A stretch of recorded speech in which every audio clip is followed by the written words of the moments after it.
जिसको सकुशल संपन्न कराने में हम लोग सफल हुए हैं। ना कोई पेपर आउट हुआ, ना सॉल्वर गैंग अपने सॉल्वर परीक्षा हॉल तक पहुंचा पाया और ना ही पेपर माफिया अपने मंसूबों में कामयाब हो पाए। देख लिया दर्शकों आपने फुल प्रूफ प्लान, लेकिन इतना भर नहीं है।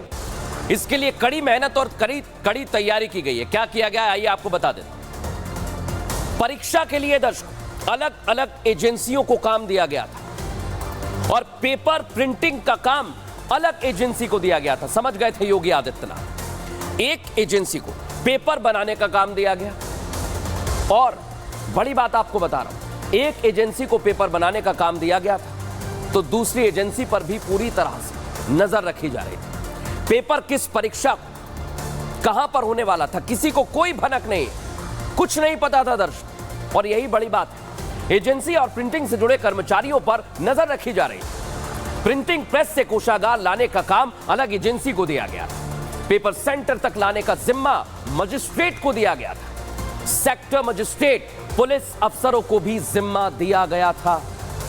और इसलिए कह रहे हैं दर्शकों, सबको अलग अलग काम दिए गए, सबको बताया गया कि आपको यह काम करना है और किसी भी काम में कोई भी कोताही नहीं बरती गई। सीएम योगी के सख्त तेवर ये दिखाते हैं और उनके सिस्टम की सख्ती का असर आज दिखा है दर्शकों। प्रदेश के 60,000 से ज्यादा पदों पर भर्ती के लिए 48 लाख से ज्यादा उम्मीदवारों ने आवेदन किया, लेकिन शायद उसमें मुन्ना भाई भी शामिल थे।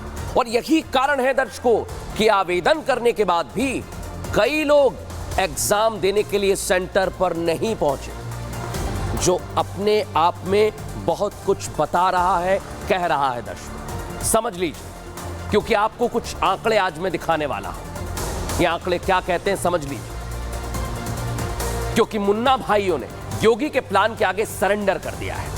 23 अगस्त 20%, समझिए आप ये आंकड़े कैसे कम। 24 अगस्त को यह आंकड़ा 20% था, लेकिन जब सख्ती हुई तो 25 को यह आंकड़ा 17% तक पहुंच गया है।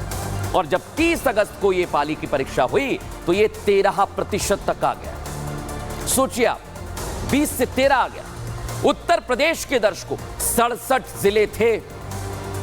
दुनिया की सबसे बड़ी परीक्षा के लिए 1154 केंद्र बनाए गए थे और यहां पर 3 लेयर की चेकिंग की जा रही थी। भारी पुलिस फोर्स देखिए अगर आप कैसे चेकिंग कर रहा है। परीक्षा देने आए स्टूडेंट्स को 2 बार सेंटर के बाहर उनकी तलाशी ली जा रही थी।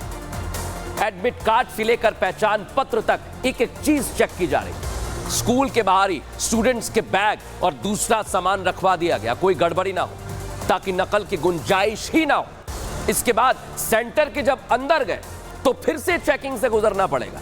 थोड़ी तकलीफ हुई लेकिन अच्छी बात। इसके अलावा दर्शकों और बड़ी बात आपको बता रहा हूं, दुनिया का, फिर बार बार कह रहा हूं, दुनिया का सबसे बड़ा लीक प्रूफ एग्जाम ऐसे ही नहीं हो गया था। और भी तैयारियां की गई थी। क्या तैयारियां की गई थी अब आपको बता रहा हूं। इसमें तकनीक का सहारा लिया गया। अभ्यर्थियों का बायोमेट्रिक वेरिफिकेशन, बहुत बड़ी बात। दूसरी बड़ी बात, एग्जाम सेंटर के बाहर जैमर लगा दिए ताकि टेक्नोलॉजी का इस्तेमाल ना हो, फोन ना चल पाए। सीसीटीवी से निगरानी की जा रही थी एग्जाम सेंटर की। इसके बाद सादी वर्दी में सुरक्षा कर्मी घूम रहे थे आसपास। सोच लीजिए आप, पहचान भी नहीं पाए छात्र।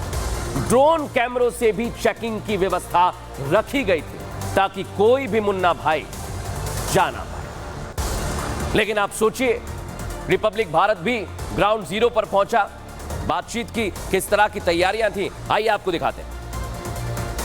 जो पहले पेपर लीक हुआ था उससे इस बार बहुत ही ज़्यादा सख्ती रही है। शायद पेपर अब नहीं लीक हो पाएगा। पेपर लीक नहीं हुआ तो काफ़ी कम परेशान हुए लोग। ये तो बहुत अच्छा नियम है, कानून बनाया है जो योगी आदित्यनाथ ने। उनसे पेपर जो नकल विरोधी है उनको भी हवा कम मिलेगी। भाई पेपर लीक नहीं हुआ, पेपर बहुत ईजी आ रहा है, कोई दिक्कत नहीं है ऐसी लीक वाली कोई बात नहीं। सरकार ने इस बार बहुत ही अच्छी तरीके से इंतजाम किए हैं।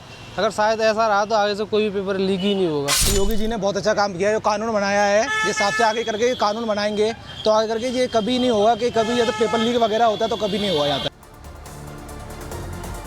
दर्शकों, लेकिन एक और महत्वपूर्ण बात है, सिर्फ उत्तर प्रदेश में परीक्षा नहीं होती, कई राज्यों में होती है।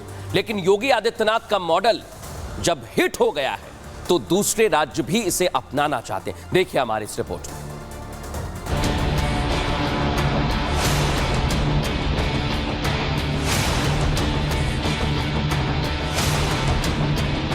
साल 2019 से लेकर 2024 तक कुल 67 प्रतियोगी परीक्षाओं के पेपर लीक हुए। राज्य अलग थे, लेकिन पेपर लीक की समस्या एक जैसी ही थी। कभी राजस्थान, कभी मध्य प्रदेश, तो कभी बिहार। नकल माफियाओं के तार देश के हर एग्जाम से जुड़ ही जाते थे। छात्रों के भविष्य के साथ खिलवाड़ करने के कारण हजारों छात्रों का भविष्य अधर में लटक जाता था। लेकिन यूपी पुलिस भर्ती परीक्षा में जिस तरह योगी के नो पेपर लीक मॉडल ने कामयाबी हासिल की, उसके बाद पूरे देश में इसे लागू करने की मांग उठ रही है ताकि पेपर माफियाओं को खत्म किया जा सके। योगी जी का नो पेपर लीक मॉडल बिल्कुल एमपी में लागू होना चाहिए, क्योंकि अगर ये लागू होगा तो घोटाले खत्म हो जाएंगे, जिससे हर युवा पीढ़ी खुश रहेगी। वैसे पूरे देश में योगी के मॉडल फेमस है। योगी जो करते हैं दूसरे राज्य क्या बल्कि कई बार दूसरे देश भी उस मॉडल को अपनाने में पीछे नहीं रहते। और पुलिस भर्ती परीक्षा में सीएम योगी का तैयार किया गया चक्रव्यूह इसका लेटेस्ट उदाहरण है। ना तो माफियाओं ने पेपर लीक करने की सोची और ना ही सॉल्वर गैंग एक्टिव हुआ। राज्य ही नहीं, दुनिया अब योगी का मॉडल मांग रही है। दर्शकों, कौन सा मॉडल है वो आप भी इससे परिचित है, दिखा देता हूं आप। पहला मॉडल है विकास का, जहां इंफ्रास्ट्रक्चर पे ध्यान दिया जा रहा है, मैन्युफैक्चरिंग पे ध्यान दिया जा रहा है। दूसरा मॉडल है बुलडोजर का, और ये मॉडल तो कई राज्यों ने अपना लिया है, बुलडोजर मॉडल जिसकी मैं बात कर रहा हूं दर्शकों, कई राज्यों में चल गया है। तीसरा मॉडल है लॉ एंड ऑर्डर का, जिसमें महिलाओं की सुरक्षा प्रथम है और इस पर और ज्यादा फोकस किया जा रहा है। और चौथा मॉडल, जिसका जिक्र खुद मुख्यमंत्री योगी आदित्यनाथ ने सदन में किया कि माफियाओं को मिट्टी में मिला देंगे। माफियाओं पर लगातार एक्शन लिया जा रहा है दर्शकों, और इसी वजह से दुनिया इस मॉडल की मांग कर रही है, तो कई राज्य पहले ही अपना चुके हैं। लेकिन बड़ी बात क्या है दर्शकों, परीक्षा अब खत्म हो चुकी है अभ्यर्थियों की और योगी सरकार की, पुलिस और सिस्टम की भी। योगी सरकार इस परीक्षा में तो अच्छे नंबरों से पास हो गई। इसे लेकर सीएम योगी ने ट्वीट भी कर दिया है, जिसमें उन्होंने पारदर्शी परीक्षा, ट्रांसपेरेंसी बहुत अच्छी बात, और इसके लिए उन्होंने बधाई दी है। दर्शकों, प्रशासन ने जो काम किया है उसके लिए मुख्यमंत्री योगी आदित्यनाथ ने बधाई दी है और कहा है कि आप बधाई के पात्र हैं। चलिए दर्शकों, अब खबरों में हम आगे बढ़ेंगे और आज की हमारी अगली खबर है ये, पीट पीट कर एक शख्स को मार डाला दर्शकों।